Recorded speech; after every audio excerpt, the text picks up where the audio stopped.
Assalamu alaikum. Aujourd'hui, dans le cadre de la matière littératie numérique pour la semaine 3, nous allons faire le cours intitulé La recherche d'informations académiques 2.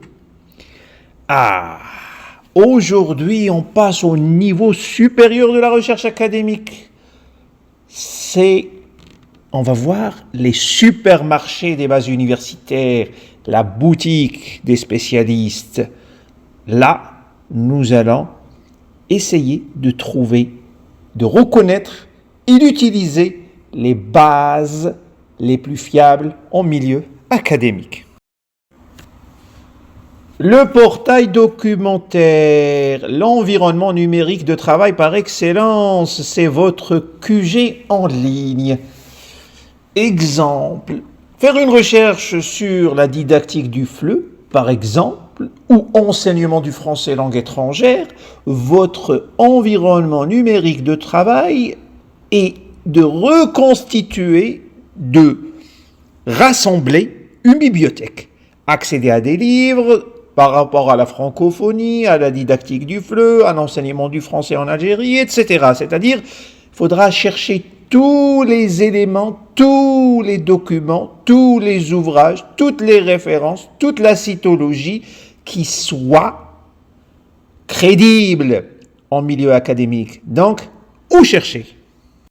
Là, vous avez 3 types de bases. Vous avez les bases pluridisciplinaires. Vous avez le JSTOR. C'est un accès en ligne à des archives de revues académiques, livres et sources primaires. Vous avez Percé. C'est un portail français de diffusion en libre accès de collections rétrospectives de revues scientifiques en sciences humaines et sociales. Vous avez les bases spécialisées.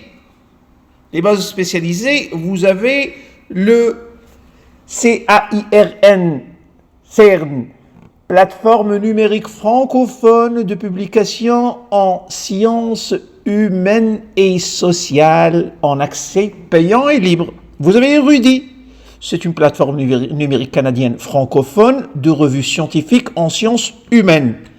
Et là, nous passons aux bases les plus lourdes, les bases citationnelles. Les bases citationnelles, ce sont les bases utilisées par l'université, c'est-à-dire une recherche académique doit y figurer. Vous avez les bases, dans les bases citationnelles, vous avez Scopus, c'est une bibliographie mondiale. C'est une bibliographie mondiale des articles de revues scientifiques évalués par des pairs, c'est-à-dire par des enseignants universitaires. Vous avez la base de Gruyter, c'est une fondation scientifique allemande éditant en sciences humaines et exactes, c'est-à-dire nous sommes toujours concernés en langue. Vous avez la base Erich Plus, c'est un annuaire européen de référence indexant des revues scientifiques en sciences humaines et sociales classées par discipline et par pays. Vous avez le journal Quality List. Quality List, c'est une liste de revues académiques de haute qualité établie par la fondation néerlandaise Erich, E-I-E-R-I-H, pour évaluer et promouvoir la recherche en sciences humaines et sociales en Europe. Vous avez aussi l'Agence française d'évaluation de la recherche et de l'enseignement supérieur. Vous avez également le CNRS, qui est le principal organisme public français en recherche scientifique. Il couvre tous les domaines de la connaissance et emploie des chercheurs dans ses laboratoires. Maintenant, stratégie de la recherche. Nous avons toutes les bases de données. Maintenant, nous connaissons toutes les bases citationnelles, les bases de référentiels, les bases, etc. Donc, comment faire? Vous devez adopter une stratégie en entonnoir. Par exemple, nous allons chercher la sémiotique du nom propre en littérature francophone. Vous devez commencer par une thématique large qui concernera la littérature et la sémiotique. Puis vous allez cibler, puisque vous êtes en nom propre, vous allez cibler l'onomastique et la sémiose. Puis vous allez préciser, filtrer par rapport à un filtre temporel, disons de 2015 à 2024, et vous allez cibler les articles scientifiques. Vous devez également chercher l'arbre généalogique des citations, c'est-à-dire aller en avant de la citation et en après.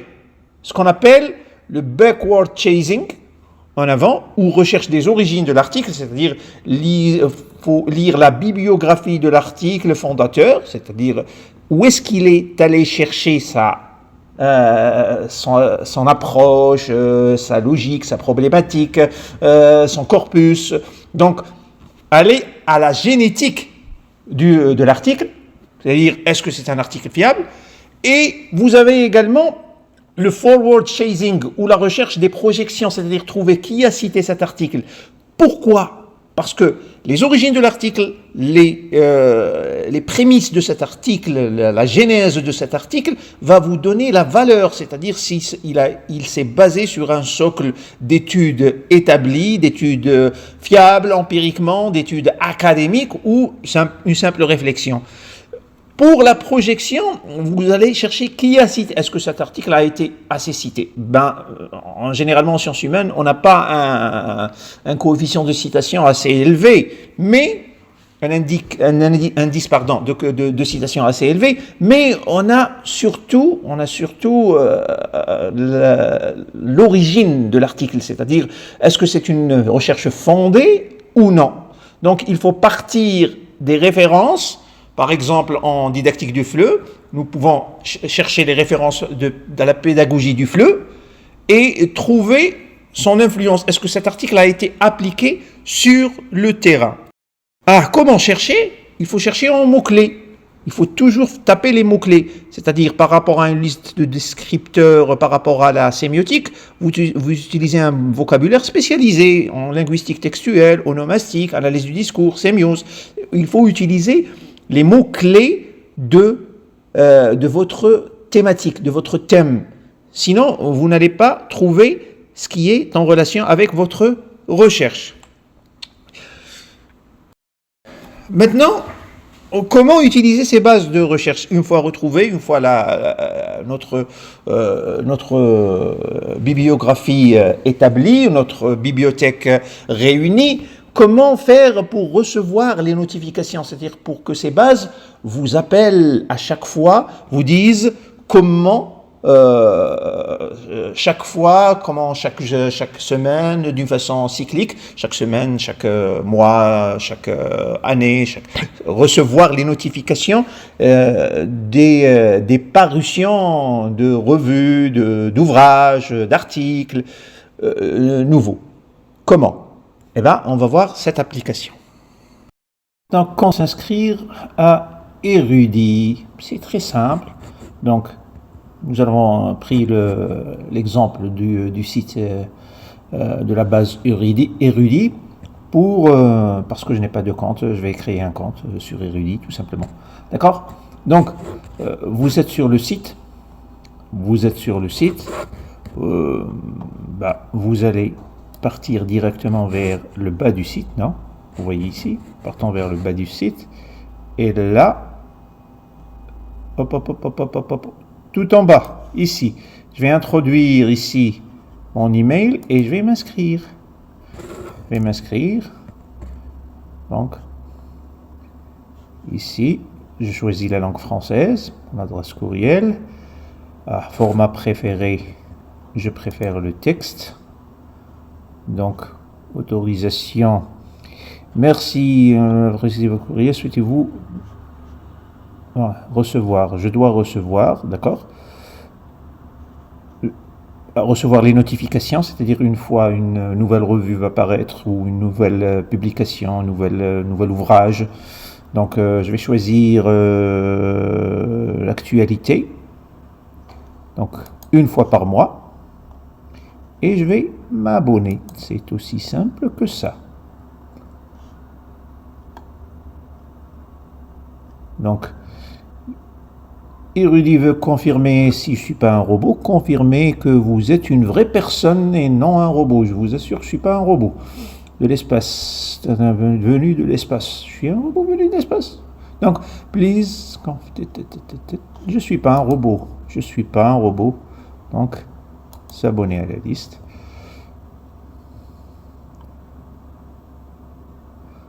Ça y est, je suis confirmé sur Érudit. Je suis membre Érudit et je vais recevoir mes notifications. Je vais recevoir mes notifications sur, donc, continuer vers le site web. Je reviens vers le site web. Maintenant, je peux me connecter.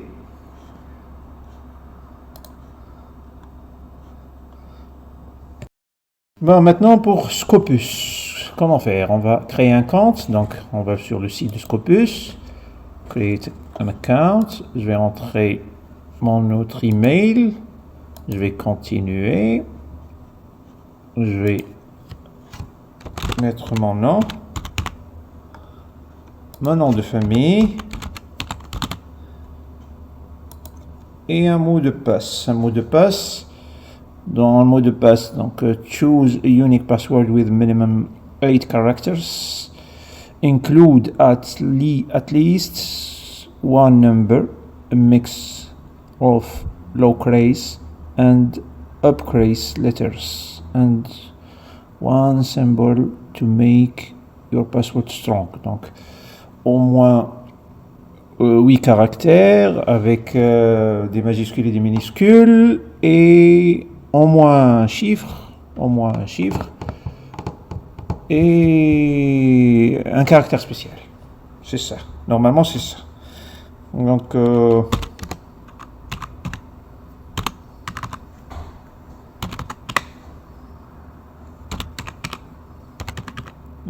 nous allons mettre un caractère spécial. Strong. On va enregistrer. Et ça nous dit welcome. On va enregistrer. Maintenant, on a un compte sur, bien sûr avec l'autre email, j'ai déjà un compte. Donc avec Scopus. C'est comme ça qu'on crée un compte. C'est très facile pour créer un compte sur Scopus. Qu'est-ce que vous devez éviter? Ce que vous devez éviter absolument, c'est de négliger les ressources par rapport à votre thème. C'est-à-dire, par exemple en FLE, si vous en recherche de didactique de FLE, il ne faut pas chercher des sources qui parlent par exemple de l'enseignement du français en tant que langue maternelle. Non, vous cherchez le FLE. C'est-à-dire ne jamais tomber dans l'erreur d'aller chercher l'enseignement du français en hexagone. Le français en hexagone, c'est une langue mère, ce n'est pas du FLE. Donc, il faut chercher, lorsque vous cherchez par exemple, dans l'exemple du FLE, français et langue étrangère, n'allez jamais consulter les recherches qui ont été faites en France, parce qu'en France, le français n'est pas une langue étrangère. D'accord ? Il ne faut jamais oublier de créer aussi son compte personnel dans ces bases, si vous voulez à chaque fois recevoir les notifications des nouvelles parutions. Il ne faut pas utiliser tous les documents que vous allez trouver. Il ne faut utiliser que les documents par rapport à votre problématique, par rapport à votre thème. Il ne faut jamais, en quatrième lieu, s'arrêter sur les premières pages des résultats. C'est-à-dire, si votre recherche vous fera apparaître le premier résultat de votre recherche, n'allez jamais et ne vous contentez jamais du premier lien que vous propose votre moteur de recherche. Cherchez tous les liens, consultez tous les liens que vous propose votre moteur de recherche. Bon, pour la conclusion récapitulative, nous pouvons dire qu'il faut retenir qu'il faut avoir votre ENT, votre environnement numérique de travail. C'est votre portail unique par rapport à la recherche. Il faut toujours retenir qu'il y a des bases de recherche pluridisciplinaires spécialisées et citationnelles. Il faut toujours aller vers ces bases pour consulter les documents académiques spécialisés. Il faut avoir une stratégie en entonnoir, du général au spécifique. Il faut avoir une bonne stratégie de citation, ce qu'on appelle the chasing forward, c'est-à-dire suivre les références vous devez suivre les références à leur origine et à leur projection, et vous devez avoir des fonctions par rapport aux plateformes des bases que vous consultez, c'est-à-dire il faut avoir les notifications, il faut vous inscrire dans ces bases, il faut avoir les notifications pour exporter, pour avoir un historique, pour avoir les alertes quotidiennes, donc pas quotidiennes, des alertes cycliques, c'est-à-dire chaque mois, chaque semaine, à vous de choisir comment. Donc le prochain défi, c'est que vous devez me donner dans un commentaire un sujet de recherche en relation avec votre vocation, votre spécialité. Et je vous indique les bases les plus pertinentes pour y accéder. Sur ce, je vous dis à la prochaine fois.